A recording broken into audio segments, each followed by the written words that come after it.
Boas pessoal, eu sou o Pedro e sejam bem-vindos a mais um vídeo. Hoje estamos aqui para mais um Viciado Comenta e meus caros amigos, hoje vamos falar sobre mais um dos martelos a partir o monopólio que nós víamos, ou melhor, o oligopólio que nós víamos cá em Portugal no segmento das telecomunicações. Agora, falando sobre, neste caso, o poder dos conteúdos desportivos, conteúdos digitais desportivos, que durante anos estiveram absolutamente concentrados naquilo que é Sport TV. Se vocês não tiveram ainda a oportunidade de ver, vejam, aqui há uns vídeos para trás, eu fiz um vídeo a falar precisamente sobre esse monopólio que havia e que há na Sport TV, em que vemos praticamente todos os grandes eventos desportivos concentrados naquele canal.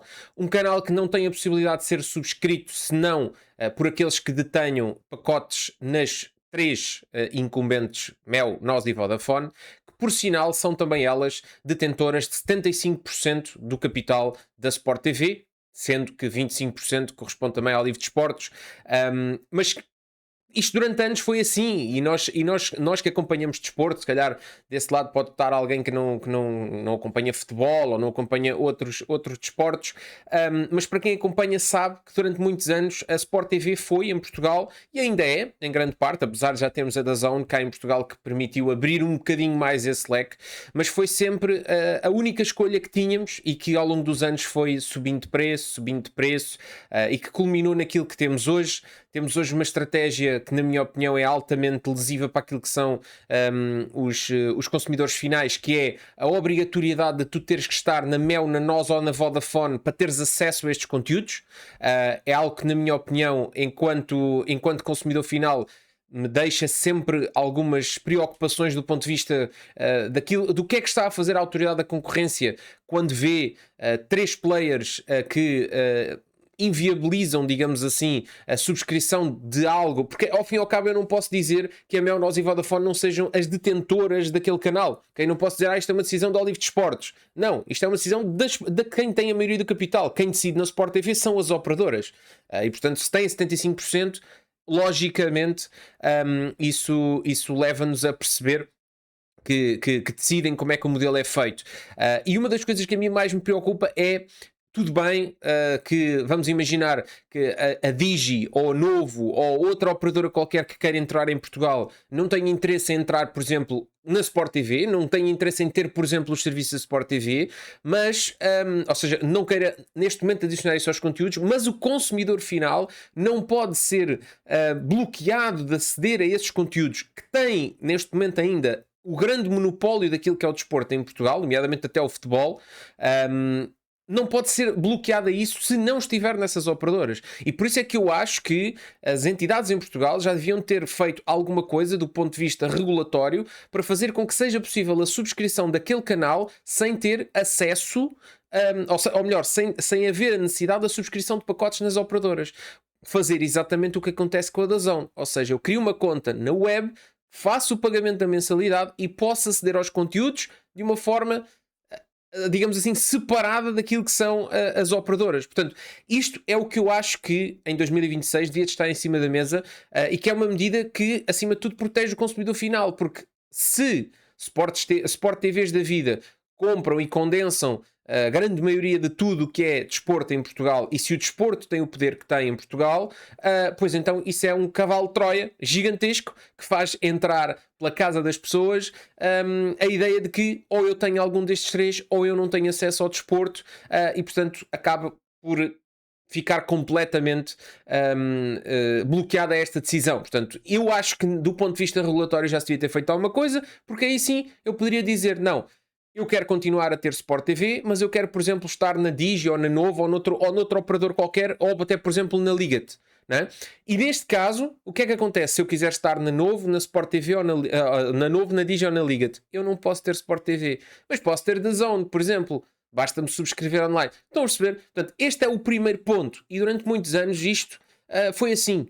Mas parece que, hoje em dia, estamos a começar a ver aqui algumas diferenças, e isto vai condensar aqui muita informação neste vídeo.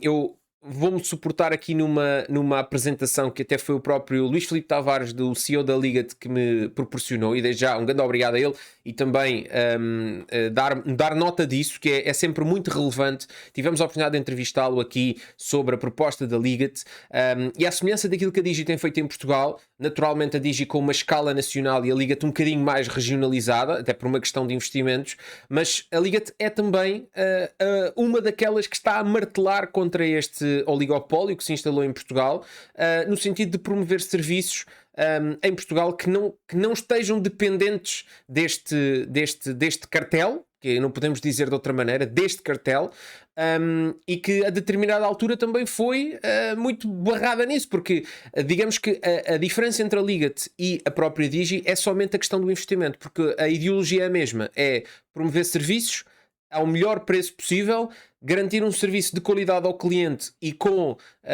esse foco de que eu não te vou enganar com marketing agressivo, eu não te vou aumentar preços a meio do caminho, eu não te vou estar aqui com ideias por trás ou melhor, por baixo das mesas. Portanto, é fornecer um serviço de qualidade para aquilo que é o serviço. É fidelizar o cliente pelo seu serviço e não pelos 24 meses. Tanto que a Liga, por exemplo, também tem essa ideia dos 3 meses de fidelização.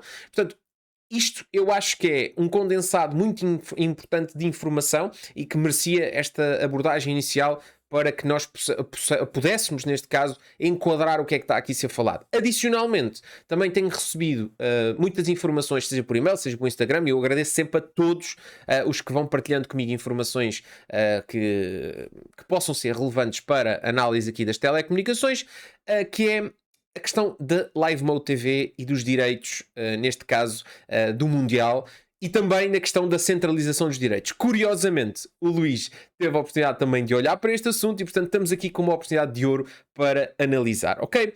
Bom, eu vou começar aqui por vos mostrar a apresentação. Vamos com calma, ponto por ponto. Eu meti aqui a minha webcam o mais pequenino possível para não tapar aqui nada. Vocês também estão fartos de me ver, fake dói, portanto não vale a pena estar aí à imagem. O que é que interessa? Este é um vídeo para aqueles que gostam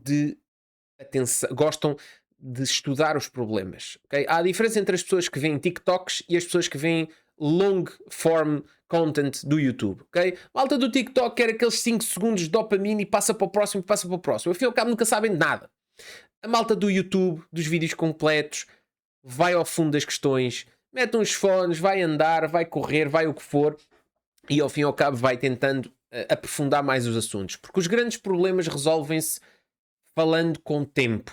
Não é com o TikTok da vida, não é com o short da vida, porque isso é feito só para nos minar o cérebro. Está bem, meus amigos? Bom, portanto, esta apresentação tem como mote o terremoto digital nos mídias desportivos em Portugal.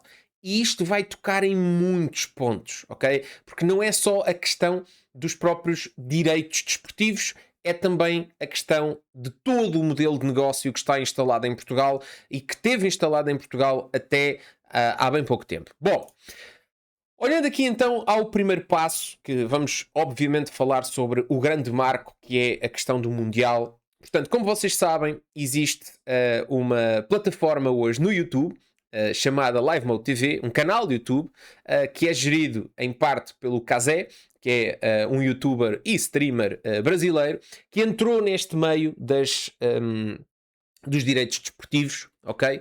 E que teve o Mundial como o seu grande pontapé de início, não é? Pontapé de saída, e que, como sabem, hoje em dia, por exemplo, para nós portugueses que queiramos ver a seleção, podemos simplesmente fazer uma coisa tão tranquila e tão habitual para nós como ir ao YouTube, escrever Live Mode TV e abrir a live. Não descobram nada por isto. Não somos, neste caso, ou seja, não temos que fazer mais nada do que o que fazemos normalmente. Não nos obrigam a ter Sport TV, não nos obrigam a ter internet, televisão, 24 meses de fidelização e o raio que esparta. Não nos obrigam a nada. Nós vamos ao YouTube e acedemos. E, portanto, este foi o pontapé de saída. O paradigma anterior, como vem aqui, baseava-se muito nisto. Ou seja, as transmissões destes conteúdos desportivos, apesar de que a nossa seleção sempre teve depois o passo seguinte, que era a questão do canal aberto, e maiormente os jogos dão em canais abertos e tal, mas tudo o resto do Mundial era sempre vedado àquilo que são este tipo de plataformas. O primeiro jogo, portanto, o México-África do Sul, que é o jogo que abre o Mundial, passa pela primeira vez em todo o território nacional no YouTube de forma gratuita. Isto não é uma novidade sob o ponto de vista de aceder a um conteúdo de forma nacional gratuita proveniente do Mundial ou do Europeu, porque é como eu vos digo, na Seleção Nacional isso já aconteceu. É uma grande diferença, é simplesmente pelo facto de que eu posso aceder a isto pelo YouTube. Ou seja, eu nem sequer tenho que ter qualquer operadora na minha casa. Eu basta-me ter, por exemplo, uma televisão bacana para ver o desporto, uma cervejinha e uns amendoins, que é o que eu curto, meto os dados móveis a dar para a televisão e estou a aceder. Ou seja, eu preciso somente de ter um cartão com dados móveis. Um cartão esse que hoje em dia custa 5 euros. Está bem? Obviamente que eu vou ver anúncios durante a transmissão, obviamente que eu vou ter a oportunidade de experienciar todo um conjunto depois de formas de rentabilização que normalmente se baseiam muito naquilo que é a minha audiência e não mais do que isso, ok? Ao contrário daquilo que ia acontecer antigamente. Portanto, eu ia ter que ter a internet, neste caso fixa da operadora, depois ia ter que ter o serviço de televisão dessa operadora, através desse serviço de televisão ia subscrever o canal premium dessa operadora e, portanto, estão a ver onde é que nós íamos. O novo paradigma é este. Portanto, acesso direto, não preciso da box deles para rigorosamente nada, nem da aplicação deles, nem de nada deles, e simplesmente não tenho sequer uma subscrição premium. Pontos positivos desta questão. Temos 2 fatores muito significativos sob o ponto de vista daquilo que é o fortalecimento da própria marca. Porque se eu vos disser assim, é Live Mode TV, ou não sei o que, é uma coisa. Vocês não conhecem o nome, não está tão habitualmente intrínseco naquilo que é os pensamentos e aquilo que são as ideias que nós temos hoje em dia. Portanto, é uma coisa nova, mas que tem aqui 2 pilares fundamentais para garantir essa solidez e essa confiança àquilo que é o grande público. É o nosso embaixador, que se chama Cristiano Ronaldo, portanto é aquele sujeito que pode perfeitamente ir onde ele quiser deste mundo, que toda a gente sabe quem ele é, portanto é o embaixador de Portugal, literalmente, e basicamente tem aqui uma entrada na estrutura acionista em maio de 2026 e que, como diz aqui, confere à plataforma a legitimidade e o tal alcance global e instantâneo. Espera aí, Cristiano Ronaldo com um projeto, o que é que se passou aqui? Pronto. E depois temos o maior clube em Portugal, vamos falar do ponto de vista de número de adeptos e massa associativa, que é para não haver aqui discussões, que é o Sport Lisboa Benfica, e que também se associa a esta marca através de uma parceria de promoção cruzada e conteúdos exclusivos, ou seja, que vai permitir à Live Mode TV engrossar ainda mais aquilo que é a sua qualidade e densidade de conteúdo, que passa 8 horas diárias e que lá está, até por afinidade com o próprio clube, vai fazer com que muita gente acabe por ganhar afinidade a este projeto. Portanto, temos aqui uma plataforma que nada tem que ver com as telecomunicações, YouTube, completamente fora daquilo que é a esfera das telecomunicações, que vai passar um conteúdo tão importante quanto o Mundial, que passa hoje em dia, à data que estão a ver este vídeo, já estamos bem avançados no Mundial, e que tem 2 parceiros fundamentais já, com vista a crescer naturalmente para outros. Depois, uma coisa que é relevante aqui é, de facto, a entrada naquilo que é, como diz aqui, a matriz do poder e a fragmentação das audiências. Porquê? Porque, simultaneamente, nós vamos poder ter jogos a passar em 3 locais diferentes. E, naturalmente, como dizem aí os CEOs, isto vai causar um problema, porque nós somos o não sei quê, queremos ter não sei quantas operadoras para não sei quantos clientes. Portanto, fragmentação é uma coisa que os faz tremer, naturalmente, porque tira o poder de alguém que tem um monopólio, não é? Pronto, o que é que acontece aqui? Neste momento, por exemplo, nós temos 3 maneiras de assistir ao Mundial. Temos, como diz aqui, a questão dos canais abertos, temos o Pay TV, a Sport TV e temos a Live Mode.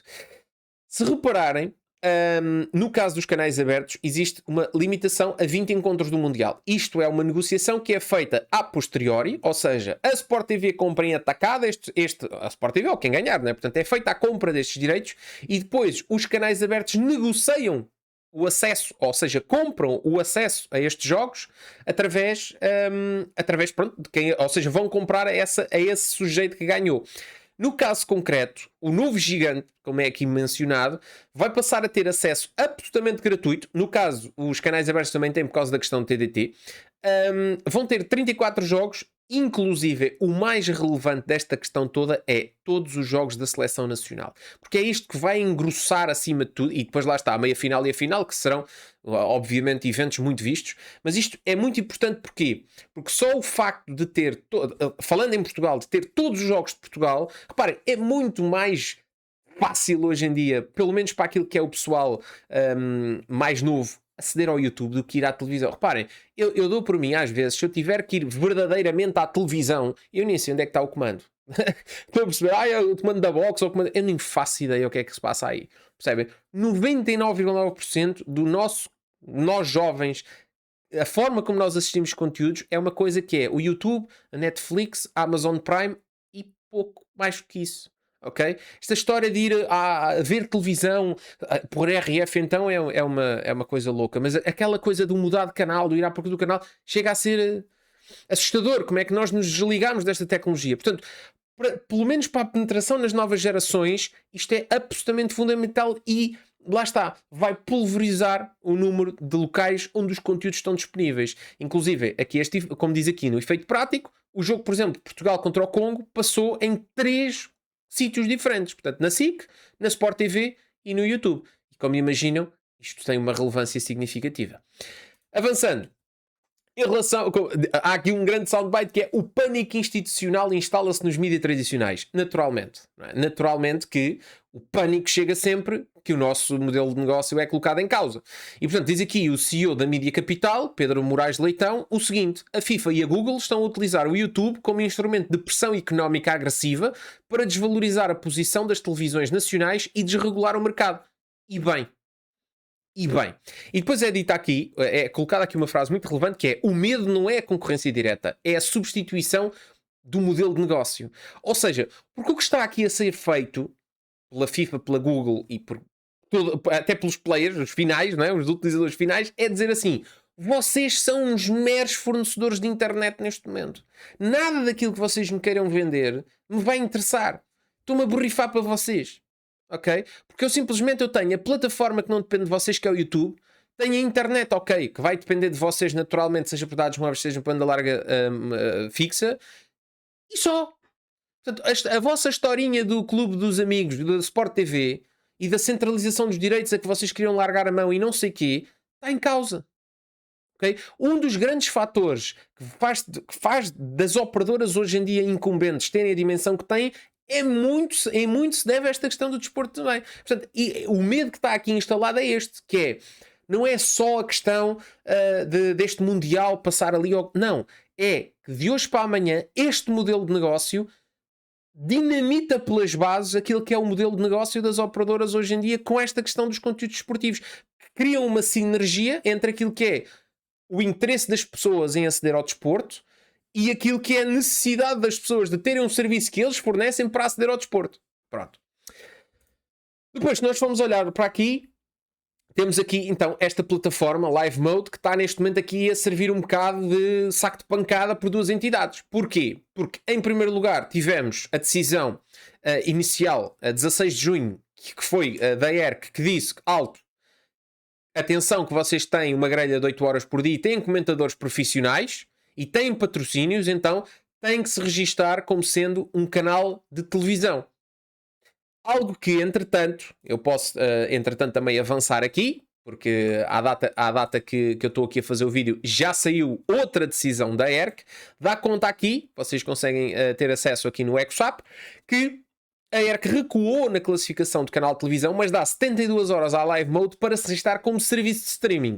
Inclusive, portanto, se a Live Mode não fizer isto, ameaça a ERC que vai instaurar um processo de contraordenação por incumprimento de obrigações legais, comunicar a situação à autoridade reguladora da Irlanda, o país onde está a jurisdição do YouTube, e a comunicação dos factos à Anacom ao abrigo dos regulamentos dos serviços digitais. Ou seja, recuou na ideia de que aquilo era um canal de televisão, mas está a colocar em causa a possibilidade daquilo ser um serviço de streaming. Porquê? Não só pelos diretos que faz, mas também depois com a disponibilização de uma carteira de vídeos que fica naturalmente no canal depois do final ou seja, quando terminam os conteúdos, e isso naturalmente se pode enquadrar dentro daquilo que é a carteira de um serviço de streaming, como uma Netflix ou como uma Amazon Prime, que tu entras e acedes àquilo que queres, que está lá permanentemente. Portanto, começou logo aqui.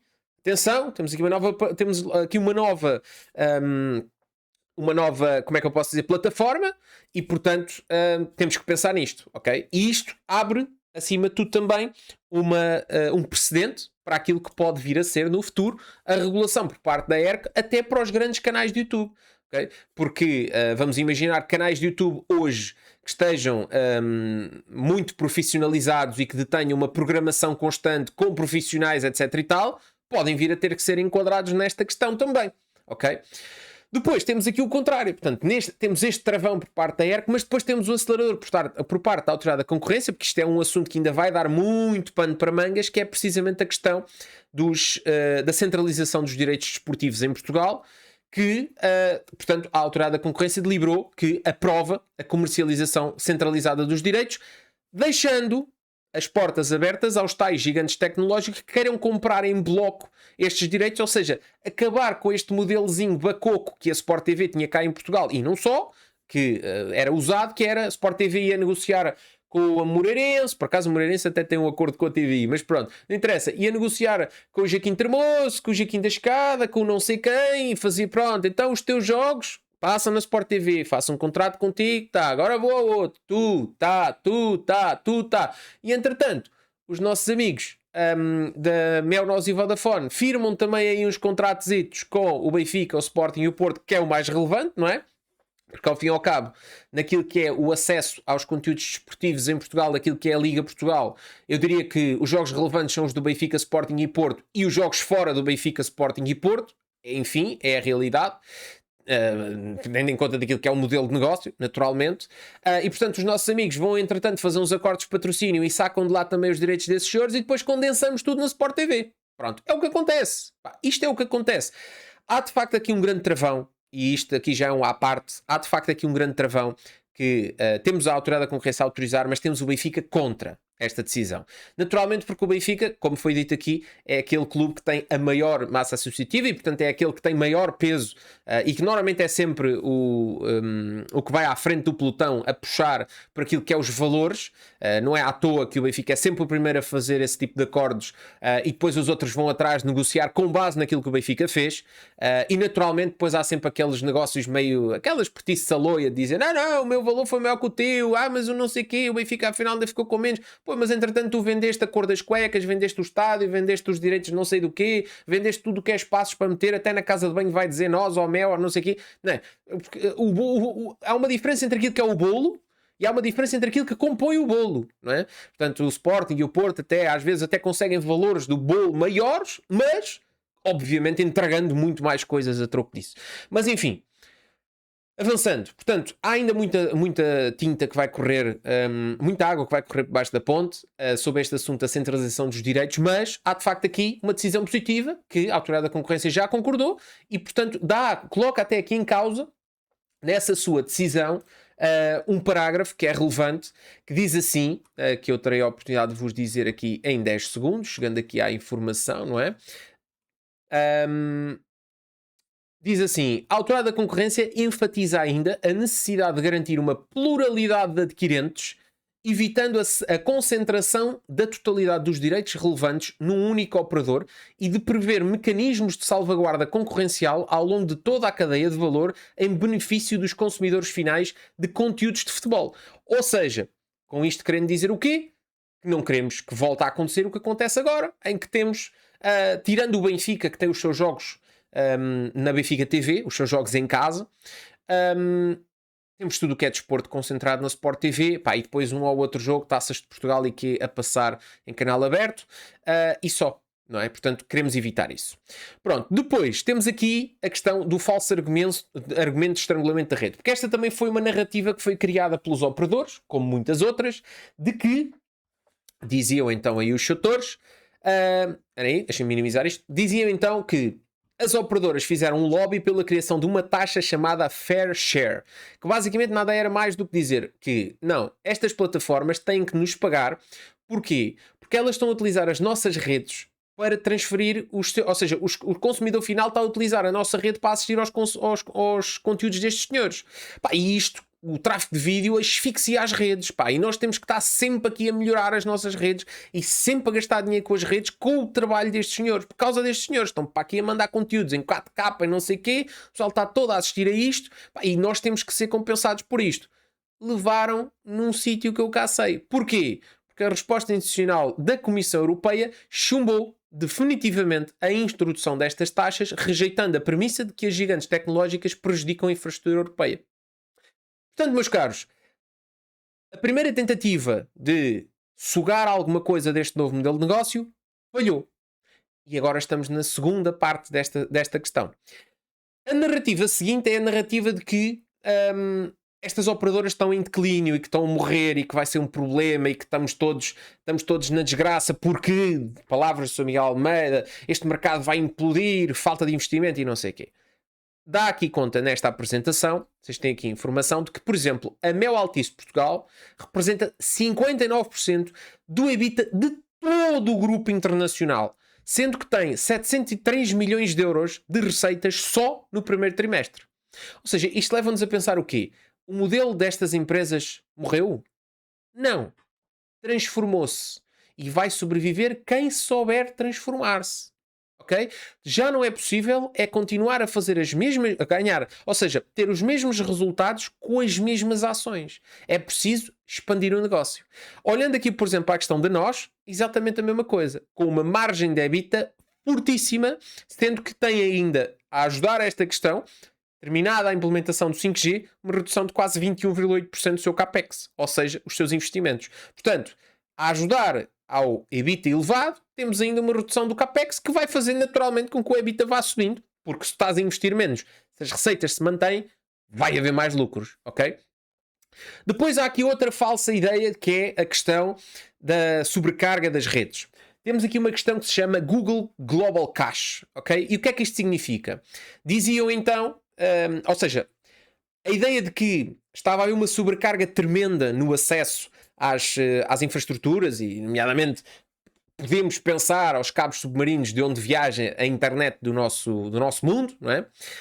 Temos aqui esta questão que é o YouTube, enquanto plataforma, está desenvolvido pela Google de uma maneira muito interessante que nos permite utilizar o serviço de uma forma muito mais cómoda e sem experienciar grandes problemas de latência, que é como o tráfego do YouTube não viaja pelos oceanos nem sobrecarga as redes internacionais. O que é que acontece? O que acontece é uma coisa muito simples. Vamos reparar, a Google tem os seus principais servidores nos Estados Unidos da América e em algumas outras zonas do mundo, noutros data centers. Okay? O conteúdo que tu envias para o YouTube está lá. Está nesses data centers. Ora, mas eu estou em Portugal. Vamos imaginar que este vídeo que tu estás a ver está num data center, sei lá, na Índia ou na China ou nos Estados Unidos. Naturalmente, quando tu entras no meu vídeo, se o vídeo estivesse somente lá, o que ia acontecer é que ia demorar algum tempo a carregar, porque esse vídeo ia ter que viajar milhares e milhares de quilómetros através dos cabos submarinos até chegar ao teu router aqui em Portugal. Não é? Portanto, naturalmente há aqui uma viagem gigantesca e que tu ias experienciar isso com o quê? Com a questão do buffering, portanto ia demorar bastante tempo a abrir, ia ser chato. O que é que a Google faz? A Google chega às nossas operadoras, à NOS, à Mel, à Vodafone, que seja, à Digi, à Liga, às outras, e diz assim, olha, eu vou instalar aqui nos vossos servidores físicos, ok? Eu vou instalar nos vossos servidores aqui um servidor físico dentro das vossas instalações de forma completamente gratuita e que vai fazer uma coisa tão simples como armazenar em cache, que é o nome que se chama, né? Portanto, basicamente, tem ali um servidor que meio que guarda, vamos simplificar isto, como se fosse uma cópia dos principais conteúdos, dos mais populares, vídeos de YouTube, etc e tal, e estão aqui. Ou seja, antes, como diz aqui, portanto, o Google instala esses servidores físicos locais de armazenamento dentro das próprias centrais das operadoras e o vídeo já lá está antes de tu clicares no play. Ou seja, tu hoje entras no YouTube, vais assistir a um vídeo e o vídeo abre imediatamente. Porquê? Porque o vídeo não teve que fazer essa viagem gigantesca, o vídeo já lá estava em cache.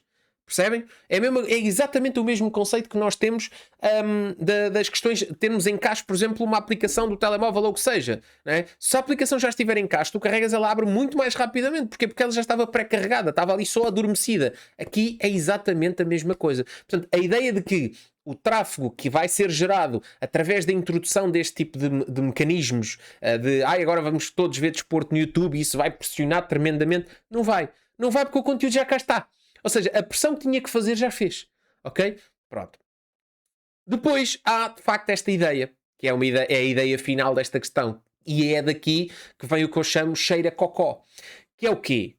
Como dizia a apresentação na parte inicial, o relevante aqui é este modelo de negócio não dinamita somente a questão dos lucros.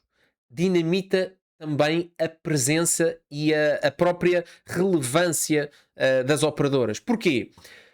Com a adoção em massa das Smart TVs, os portugueses estão a abandonar as boxes de cabo tradicionais. Ou seja, hoje em dia, eu, por exemplo, posso tranquilamente sobreviver aqui em casa sem qualquer box nenhuma. Nenhuma! Smart TVs, todas as Smart TVs vão lá ter a aplicação da televisão da operadora, DigiTV, UTV, Vodafone TV, Nós TV, Mel TV, o Rex Sparta, todos também. E basicamente o que acontece é que eu posso aceder aos conteúdos através da internet, borrifando-me para as boxes deles. Ok? O que é que está aqui em causa? O risco não é o volume de dados, o risco é as operadoras tornarem-se meros dump pipes. Ou seja, simplesmente o que vai acontecer é o tal bypass. Ou seja, aquele modelozinho de negócio que eles tinham de andar a vender box, que tem a gravação de 7 dias do isto e daquilo, e é mais um serviço e é mais um não sei quê. Adeus. Eu passo por cima daquilo que é o teu modelo de negócio. Porquê? Porque eu só preciso da tua ligação de internet e só preciso do YouTube. Já lá está. E que não depende de vocês. Onde é que está aqui a grande vantagem disto? Quem é que fornece este serviço aqui a um preço baixíssimo? Chama-se Digi. Quem é que fornece aqui este serviço sem bullshits? Digi, Liga-te. Qual é a parte interessante que nós não mencionamos aqui? Mel, Nós e Vodafone. Porque se eu só preciso de internet e se eu só preciso do YouTube, qual é a vantagem que eu tenho em estar na Mel, na Nós ou na Vodafone que me vão massacrar para eu pagar os serviços mais caros, para eu pagar os canais premium, para eu ter 24 meses de fidelização, para eu ter todo um manancial de problemas para evitar que eu saia daquela operadora? Qual é a vantagem? Não preciso. Se eu tiver cobertura da Liga-te, vou para a Liga-te, subscrevo apenas a internet que preciso e está feito. Se eu tiver cobertura da Digi, vou para a Digi, subscrevo apenas e está feito. E de repente, aquilo que era a grande desvantagem da Liga-te e da Digi desaparece. Que era o quê? Os conteúdos digitais. Porquê? Por exemplo, os conteúdos digitais, os conteúdos esportivos. Porquê? Vamos imaginar que vocês até têm um interesse especial em aceder a conteúdos, sei lá, por exemplo, que passavam na Sport TV, agora até passa mais na DAZN, mas vamos imaginar a questão da Fórmula 1. A Fórmula 1 é um conteúdo que tu, através da Fórmula 1 TV, podes aceder independentemente das operadoras ou dos canais premium. Podes naturalmente ter a tua subscrição na DAZN ou na Sport TV, porque aquilo vai intercalando, já houve anos na Sport TV, já houve anos na DAZN, ou seja, mas tu tens sempre uma maneira de aceder àqueles conteúdos fora estas duas. Mas no futebol, principalmente o futebol nacional, tu não tinhas onde assistir.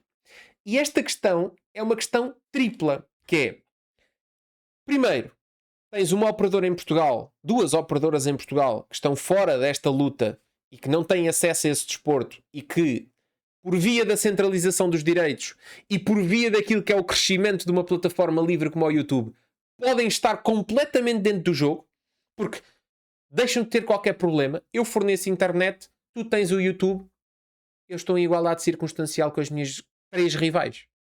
E portanto, qual é que é o objetivo? O objetivo é este modelo de negócio. Vamos imaginar que a Live Mode TV ou outro qualquer canal que esteja no YouTube ou noutra qualquer plataforma, de repente dizem assim: epá, nós vamos comprar o pacote dos direitos desportivos nacionais cá em Portugal. E a partir de agora, o que é que acontece à Sport TV? E a partir de agora, qual é a diferença do ponto de vista dos canais desportivos entre, ou melhor, qual é a diferença entre as incumbentes e a Liga Tia Digi que não têm esses canais premium? Nenhuma. Porquê? Porque o modelo de negócio foi ultrapassado. O modelo de negócio mudou. Portanto, podem fechar as portinhas da Sport TV e aquilo que o pessoal realmente quer vai estar disponível no YouTube. E depois há todo um manancial de vantagens quanto a isto, não é? Em suma desta questão, o YouTube já não é um concorrente, passou a ser a infraestrutura. Ou seja, a grande mudança que está aqui agora é que o YouTube já não é algo que retira lifetime aos conteúdos, ou seja, que pressiona o tráfego e que retira o watch time, isso é que eu queria dizer, retira o watch time dos canais e dos conteúdos que são passados na mídia tradicional. Não. O YouTube agora é a infraestrutura. É o YouTube que te garante o serviço. Ok? É no YouTube que tu vais aceder aos conteúdos, é através do YouTube que tu vais aceder aos conteúdos. Ok? E isto é muito relevante até do ponto de vista da monetização. Porque reparem, ao contrário daquilo que acontece na Sport TV ou noutro canal de televisão qualquer, os anúncios que passam nesses canais são os mesmos para mim e para ti. Ok? Mesmo que, vamos imaginar, eu, por exemplo, diga assim, eu odeio, sei lá, bebidas alcoólicas, e tu dizes assim, eu adoro bebidas alcoólicas. Se passar um anúncio de bebidas alcoólicas no canal tradicional, para mim é um anúncio que está lá só a perder tempo, porque não me vai influenciar a consumir nada aquele anúncio, e para ti provavelmente até pode ser interessante. Mas houve alguém, como é o meu caso, que isso não vai interessar. No YouTube existe uma questão diferente. Existe esta inserção dinâmica de anúncios, que permite o quê? Permite, como nós sabemos que o Google sabe tudo, o Google sabe quais é que são os teus principais gostos, sabe em que sites é que tu entras, sabe quais é que são as tuas compras, sabe tudo, até a cor das tuas cuecas. Pode perfeitamente, estrategicamente, meter um anúncio muito mais aproximado àquilo que é a tua realidade. Ok? E para ti vai aparecer um anúncio diferente. Percebem? É algo que a mídia tradicional não consegue nem nunca conseguirá fazer. Por fim, a análise ao final disto tudo. O campo de jogo mudou para sempre. Estão as televisões e as operadoras em Portugal preparadas para sobreviver a esta nova era de dump pipes e streaming livre? E fica aqui a dúvida, para partilhar, ou melhor, fica aqui o desafio para partilhar a perspectiva e as análises. E é exatamente o mesmo desafio que eu faço para vocês. O que é que vocês acham disto no futuro? Porque, por exemplo, é o que eu digo, eu acho que toda esta pressão que foi feita pelas operadoras durante anos para utilizar estes conteúdos desportivos e utilizar a sua posição dominante em cima das operadoras das operadoras novas entrantes, com o facto de serem detentoras dos direitos da Sport TV e controlar a ciência ao prazer. E nós sabemos a Zaragata até que foi com a própria DAZN, quando a DAZN entrou ainda com a denominação de Eleven Sports, que houve até a noção por parte da Eleven Sports de que para fazer verdadeira concorrência à Sport TV, a Eleven Sports tinha que estar num outro operador que não estivesse dentro desta polémica, que era a Novo, à época, e que por ter a exclusividade numa altura inicial da Eleven Sport, acabou por arranjar problemas com quem? Com a Sport TV e com as restantes. Porquê? Porque é óbvio que a Sport TV tem este domínio, mas há um peso tremendo que o YouTube tem, que nunca, em momento algum, nenhum canal tradicional terá, que é a exposição global numa única plataforma. Ok? O YouTube tem esse peso e, acima de tudo, a Google tem esse peso. Portanto, meus amigos, ficou aqui um vídeo. Consegui fazer isto em menos de 40 minutos, não é mau para quem fala como eu, pelos cotovelos. Espero que o vídeo tenha sido interessante para vocês. Digam-me nos comentários o que é que vocês acharam. É muito relevante a partilha destes temas. Muito obrigado ao Luís pela partilha aqui da apresentação e todas as conversas que nós vamos mantendo neste caso, porque é de facto um amigo que nós conseguimos aqui através do YouTube e naturalmente é sempre um gosto aprender com quem está neste mercado há muitos e muitos anos e sente, acima de tudo na pele também, a dificuldade que é entrar neste mercado, as dificuldades que as próprias incumbentes colocam e tem um ponto muito significativo de contacto entre mim e ele e a vocês que assistem aqui, que é a vontade de que este mercado seja mais transparente, tenha mais qualidade e que, acima de tudo, o único fator de fidelização para o cliente final seja a qualidade do serviço prestado. Que é isso que faz as empresas desenvolverem. Um grande abraço a todos e vemos no próximo Viciado Comanda.